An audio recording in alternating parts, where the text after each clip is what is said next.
Hey guys, welcome to this week's podcast episode.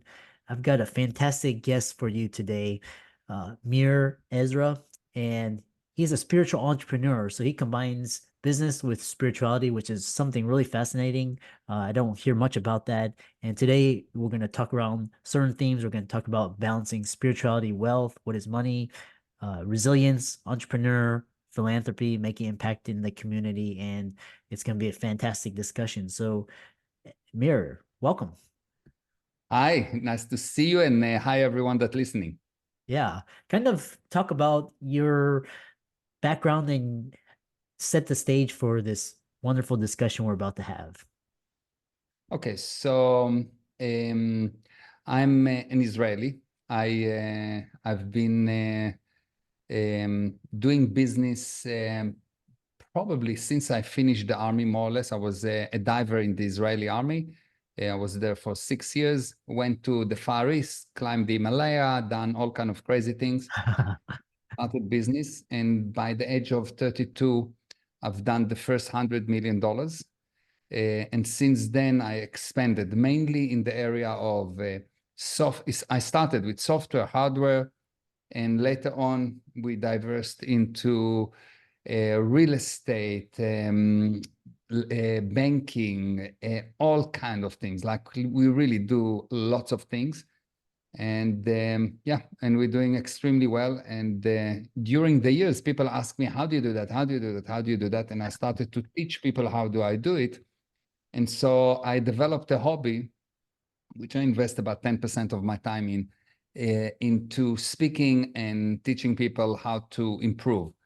And that's it. Yeah.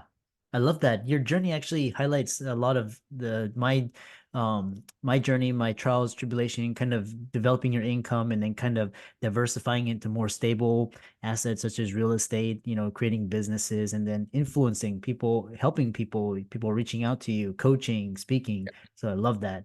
Um and again for the audience, I hope your family is okay during this time and kind of moving on is this idea of balancing spirituality and wealth, and you emphasize combining both success, spirituality. Share with us how you've managed to balance these two and how others can do the same. Okay, so basically the basic idea is that you take an opportunity and you take two people and they will handle the opportunity differently. You take any problem, any situation in life or anything in life, and you'll take two different people and they will have different ways to handle it. Some people will make a killing out of it and some will not. For example, the first business that I started in South Africa, I came to South Africa, and before me, there was a company that was running for 7 years. They really tried to do that same business as I started. They went bankrupt. And the basic conclusion was there's no way to make money in this business. It's a waste of time. I came in, and in 3 months, I closed $100 million deal with BP. It's a big company. It's not a small company. And mind you, I just came out of the Israeli army. I just was after the Far East. I had very long hair, earrings. I couldn't speak English, almost nothing, and I still made it. So what's the difference? The difference is your spiritual condition. Mm. Your spiritual condition define what you put in front of you. There Mm. is nothing in front of you. If two people look at the same thing and they see different thing, it means that there is actually nothing in front of you. There is only what you put there. I actually define the word fact as the current majority agreement. Uh-huh. The current majority agreement. So the current majority agreement at one time was the earth is flat. And now the current majority agreement is that the earth is some kind of elliptic thing. Yeah. So the current majority agreement. And you will see that anything that is considered to be a fact used to be an idea. Yeah. Any fact used to be an idea, which an idea comes from the spirit, comes from you. So Yeah. the spirit, we can define the spirit as the things that know, the things that can bring something out of nothing, the thing that can turn ideas into actualities. And so any kind of handling that you do with the person is really useless if you don't improve his spiritual condition. Because I can take a criminal and teach him whatever. If I don't improve his spiritual condition, he's a criminal. He will not make it. But if I change his spiritual condition, if I change how we put things into life, what he creates into life, you will see that all of a sudden the same person, and this is things that I've done, the same person that was useless, out ethics, terrible, become the most loving, powerful, unbelievable person. And the saving grace is that a person never lose his abilities. A person is only unwilling to demonstrate his abilities. And the way to recover this willingness is by improving the spiritual condition of the person. And obviously, in order to do that, you need to understand what is actually spirit, like define the spirit. You take any average person in the street and you ask him to define any physical laws, and he will tell you all kinds of laws, Ohm laws, gravity, whatever. You ask him to give you one spiritual law, and he will not be able to tell you. Yeah. So what I do, I take people, I actually first educate them, I give them knowledge. When you give knowledge to a person, the inevitable thing that happens, he starts to become more responsible. And so he control. For example, if I teach you how to drive a car, you'll become more responsible for the car and you will control the car. If you don't control the car, it is a proof that you don't have enough knowledge and you are not responsible. And control equals income. So if I raise your control in any area, you will have more income in that area. So what I do, I take people and I educate them, first of all, on what does it mean, physical universe, and then what does it mean, spiritual universe? Because I want them to understand spirituality. They first of all have to handle the misunderstanding about the physical universe. Once they understand the spiritual universe, just understand logically, then we do all kinds of drills to recover this ability that they never lost. And the end result is that they always, always, always succeed. It is so 100% successful that when someone comes to study with me or get coaching or whatever, my guarantee to them is when you come to me, if you don't get the expected result, you don't pay me, I pay you. Wow. So if you got from me coaching, let's say my coaching day costs $40,000, you come, you do coaching with me, and we're defining a result at the beginning. If you didn't get the end result as we agree, it's not only that you don't pay me, I will pay you damages. Because I know that it always works. Yeah. Yeah. I love this and then these, it's basically the laws of, it's basically karma, law of attraction, laws of the universe, whatever you Let's define what is karma. Go ahead. What is love? What is attraction? Attraction is only physical. Why? Because in the physical universe is a universe of particles. The spiritual universe is not a universe of particles. So it cannot be attraction, number one. Number two, what is karma? What is love? How will you define it? If you cannot define something, you need to be really, really, really brave to understand that you don't understand it. If you cannot define something for 6 years old, it is a proof that you don't understand it. And once you can define something, you will see that you will be able to solve all the problem related to that specific subject. This is probably the first and most fundamental issue, is that most people say words that they have no definition for. They have synonyms, they have example of how they can use it, but they don't have a definition. And if you don't have a definition, you don't have knowledge, so you will not be responsible, so you will not show control, and you will not have income. Like even the simplest thing, I'll ask a person, so define for me the word salesperson. Who they will say, well, it's a person that sell. No, that's, I don't know what sell. If they don't know to define that a salesperson is a person that help the prospect to help himself with my product or services, they think that they need to sell more. No, salesperson don't sell. Salesperson help. So I never ask my staff to sell more. I ask them to help more. You get paid for helping. You're not getting paid for cheating someone to buy something that he doesn't need. That's called stealing. That's something else. So the laws of the spiritual universe, I've probably taught maybe 100,000 people already, maybe more. No one can define almost nothing of what they say. And I'm not exaggerating. Yeah. Yeah. Really fascinating. Kind of moving on is you talk about this this entrepreneurial journey, and you achieved remarkable success at the age of 32. What are key strategies, mindsets, and what lessons can you give to the audience? So the first thing, probably the most important thing, insist to define every word and symbol. It sounds so simple, but the difference between a successful person and unsuccessful person, a successful person understands everything, and so he can explain it to anyone. Because as an entrepreneur, you have a team, or you have clients, and you have suppliers, and you have very limited resources. So you really need to understand, you really need to take responsibility, you really need to take control. But only if you understand, you'll be able to explain to other people, so they will jump on the bandwagon and they will actually help you. They will assist you to push the company in the right direction. Otherwise, the more people you get, the more confusion you get.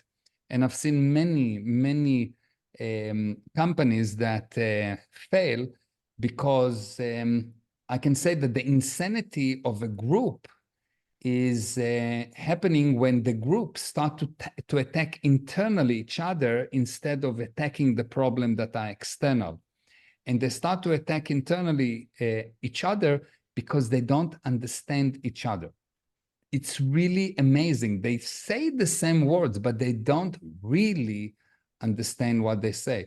And probably the most important thing is defining the words. Oh, yeah. I The love second this. thing, Go ahead. it's probably the most powerful thing in the universe, because if you understand the words, you'll see that knowledge, I define knowledge as the sum of all the words and symbols that you have the correct definition for. That's knowledge. If you have the correct definition of the word frequency, you will know that frequency is number of peaks per second. It's measured in hertz. Hertz is time per second. If you don't understand these words, people will say, oh, it's just a frequency. Ask them what is frequency. They don't know. Oh, it's a wavelength. Tell me what's the definition of the word wavelength. They don't know. They say, well, you know, it's money. Please define for me the word money.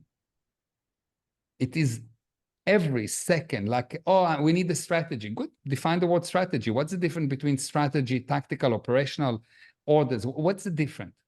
Oh, well, we need a goal. Okay, what's the difference between a goal, purpose, aim?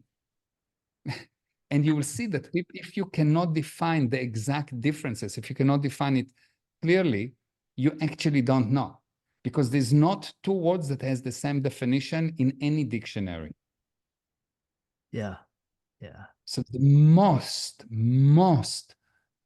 important thing, the things that made me much more than $100 million, hundreds and hundreds and hundreds of millions of dollars every year, is total insistence on, no one talk to me if I don't understand every single word and symbol. Someone throw a word, recalcitrant, they give me the definition. Most of the time, the guy don't know the words that he said.